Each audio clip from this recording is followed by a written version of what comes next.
আমরা কিভাবে খুব সহজে গুগল অ্যাডসেন্স পেতে পারি সে বিষয়ে এখন আলোচনা করব। তো আমরা জানি যে বাংলা ব্লগে গুগল অ্যাডসেন্স সাপোর্ট করে না, কিন্তু আপনারা প্রশ্ন করতেই পারেন যে মার্কস আইটিবিডি এটিতে কিভাবে দেখা যাচ্ছে বাংলা সাইটে গুগল অ্যাডসেন্সের অ্যাড। লক্ষ্য করুন আমি হেডলাইনটি ইংলিশে দিয়েছি, যে কারণে আমার হেডলাইনের উপর ভিত্তি করে এখানে গুগল অ্যাডসেন্স শো করছে। তাছাড়াও কিছু কিছু ওয়েবসাইট ওয়ার্ডপ্রেসে বিশেষ কিছু প্লাগইনস ব্যবহার করার মাধ্যমে সেখানে অ্যাড শো করানো সম্ভব হয়। তো যাই হোক, আমাদেরকে গুগল অ্যাডসেন্সে আবেদন করতে হলে অবশ্যই আমাদের কন্টেন্টগুলো ইংরেজিতে লিখতে হবে। বাংলায় কন্টেন্ট রেখে অ্যাডসেন্সে যদি আপনি অ্যাপ্লিকেশন করেন তাহলে সে অ্যাপ্লিকেশন অ্যাপ্রুভড হবে না। এখন আমরা কোন বিষয়গুলোর উপর নজর দিয়ে গুগল অ্যাডসেন্সে আবেদন করলে আমরা খুব সহজেই বিজ্ঞাপন পেতে পারি, তো আসুন সেই সম্পর্কে আমরা কিছু আলোকপাত করি। লক্ষ্য করুন, আমরা প্রথমেই যে বিষয়ের প্রতি জোর দিব সেটি হচ্ছে আমরা কপি পেস্ট করতে পারবো না। অর্থাৎ আমরা যে আর্টিকেলটি লিখব সেটি নিজের হাতে সম্পূর্ণ নিজের তৈরি এক আর্টিকেল লিখব, কোনো কপি পেস্ট করব না। আরেকটি জিনিস হচ্ছে আমরা ইমেজ কপি থেকেও বিরত থাকব, কেননা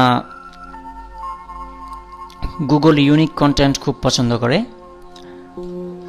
তারপর যে বিষয়টি আমরা দেখতে পাচ্ছি সেটি হচ্ছে 5টি লেবেল বা ক্যাটাগরি তৈরি করে আমরা সাবমিট করব। বিভাগকে জিনিস লক্ষ্য করুন, এখানে online earning, internet, SEO, web design, এগুলোকে আমরা এক একটি বিভাগ বলতে পারি। তো পরবর্তীতে আমরা দেখতে পাচ্ছি প্রত্যেকটি লেভেলে কমপক্ষে 6টি পোস্ট রাখতে হবে। অর্থাৎ আপনি যদি এরকম 5টি লেভেল ক্রিয়েট করেন তাহলে অনলাইন আর্নিংয়ে কমপক্ষে 6টি আর্টিকেল লিখবেন, ইন্টারনেটে কমপক্ষে 6টি আর্টিকেল লিখবেন, এসইওর উপরে কমপক্ষে 6টি আর্টিকেল লিখবেন। তো এভাবে আপনি যে 5টি লেভেল ক্রিয়েট করেছেন সবগুলোতে 6টি করে আর্টিকেল রাখবেন। অর্থাৎ টোটাল 30টি আর্টিকেল থাকলেই আপনার ব্লগটি অ্যাডসেন্সে অ্যাপ্লিকেশন করলে আপনি অ্যাডসেন্স পেতে পারেন। তারপর যে জিনিসটা আমরা দেখতে পাচ্ছি, ক্লিক সর বা অন্য কোনো অ্যাড ব্যবহার করা যাবে না। অর্থাৎ গুগল অ্যাডসেন্সের বিকল্প অনেকগুলো অ্যাড রয়েছে, সেগুলো আপনি যদি ব্যবহার না করে অ্যাপ্লিকেশন করেন সেক্ষেত্রে বিষয়টি ভালো হয়।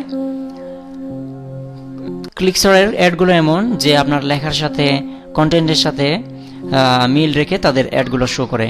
যেমন আপনি লিখেছেন how to gain Google AdSense, তো এখানে যদি অ্যাডসেন্স কথাটি থাকে দেখা গেল যে অ্যাডসেন্সের উপর ক্লিক করলে সে আরেকটি লিঙ্কে নিয়ে চলে যাচ্ছে। তো এরকম তাদের অ্যাডগুলো।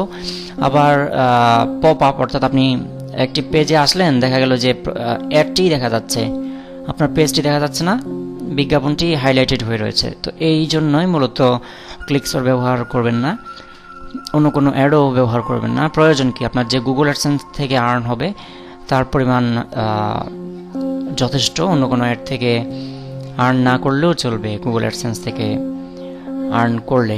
তারপর আমরা যে জিনিসটা দেখতে পাচ্ছি, Facebook pop up like button যুক্ত করা চলবে না। তো pop up Facebook like button কি, লক্ষ্য করুন এখানে ফেসবুক লাইক বাটন রয়েছে, এটি স্থির হয়ে রয়েছে এক জায়গায়। আর পপ আপ যেটি রয়েছে সেটি হচ্ছে বারবার আপনার হাইলাইটেড হবে এবং লাইক করার জন্য তাগিদ দিবে। তো এই ধরনের ফেসবুক লাইক বাটন না যোগ করাই ভালো। তারপর আমরা দেখতে পাচ্ছি আপনার সাইটে অ্যাবাউট এবং কন্ট্যাক্ট নামে দুটি পেজ তৈরি করুন। লক্ষ্য করুন আমি এটি বাংলায় তৈরি করেছি সাইট, আপনারা ইংরেজিতে তৈরি করবেন। যোগাযোগ এবং অ্যাবাউট আস, এই ধরনের কন্ট্যাক্ট এবং অ্যাবাউট আস নামে দুটি পেজ যোগ করবেন। তারপর আমরা দেখতে পাচ্ছি সাইটের বয়স 6 মাস হওয়ার পর অ্যাডসেন্সে অ্যাপ্লিকেশন করুন। অর্থাৎ আপনার ওয়েবসাইটের বয়স 6 মাস হওয়ার পরে আপনি যদি অ্যাপ্লিকেশন করেন এবং যে সমস্ত নিয়মকানুন বললাম সেগুলো মেনে চলেন, তাহলে প্রথমবার অ্যাপ্লিকেশন করেই আপনি অ্যাডসেন্সের অ্যাকাউন্ট লাভ করতে পারেন। তারপর দেখতে পাচ্ছি আমরা ফাঁকা কোনো বিভাগ রেখে অ্যাডসেন্সে অ্যাপ্লিকেশন করবেন না। অর্থাৎ আপনি বিভাগ তৈরি করলেন, এরকম অনলাইন আর্নিং সহ ধরুন 10-12টি বিভাগ তৈরি করলেন, 6টিতেই আপনার আর্টিকেল রয়েছে আর 5টিতে নেই, খালি। তো এই ধরনের কাজ করবেন না কখনো। এই ধরনের খালি বিভাগ রেখে আপনি কখনো অ্যাডসেন্সে অ্যাপ্লিকেশন করবেন না। তারপর আপনাকে আন্ডার রিভিউতে রাখলে সে সময় কিছু ভালো মানের পোস্ট করুন। দেখা গেল আপনি অ্যাপ্লিকেশন করেছেন, তো আপনাকে মেসেজ দিল যে 3 থেকে 7 দিন সময় লাগবে। তো সেক্ষেত্রে 7 দিন পরে দেখা গেল আপনি আপনার অ্যাডসেন্স অ্যাকাউন্টে লগ ইন করতে পারছেন, কিন্তু ডান দিকের কোনায় একটি লাল মেসেজ দিচ্ছে যে আপনি স্টিল আন্ডার রিভিউ, আপনাকে তখন রিভিউতে রাখা হয়েছে। তো সেই সময়ে এই ধরনের যদি অবস্থায় পড়েন তাহলে সেই সময় আপনি ভালো মানের কিছু পোস্ট করুন। আর গুগল অ্যাডসেন্সের ঠিকানা ব্যবহার করতে আপনাকে একটু সাবধানতা অবলম্বন করতে হবে। লক্ষ্য করুন, আপনি কখনোই মফস্বল এলাকার ঠিকানা দিবেন না। আপনি যদি ঢাকাতে আত্মীয় থাকে তবে ঢাকার ঠিকানাই দিন এবং পোস্ট কোড 1205, 1212 এই ধরনের, তার গুলশান, এলিফ্যান্ট রোড এই ধরনের এলাকার, ধানমন্ডি এই ধরনের এলাকার পোস্ট কোড ব্যবহার করে বাসার ঠিকানা দিন।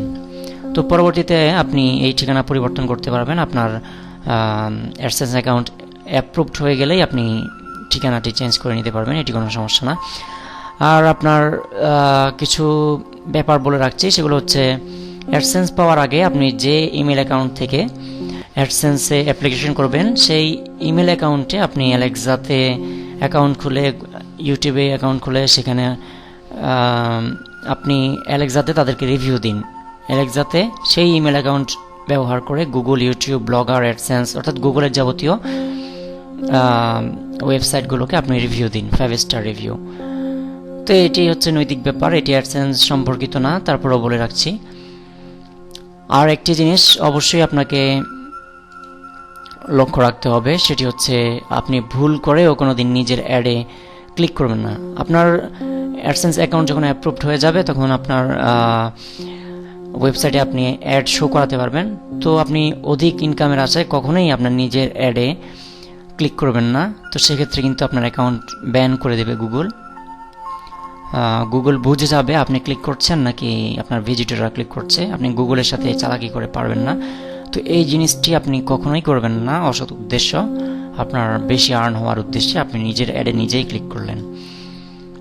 তো এই সমস্ত বিষয়াদি যদি আপনি মেনে চলেন এবং ইংরেজিতে মোটামুটি আর্টিকেল লিখতে পারেন তাহলে আপনি খুব সহজেই বাংলাদেশ থেকে অ্যাডসেন্স লাভ করতে পারেন। ধন্যবাদ।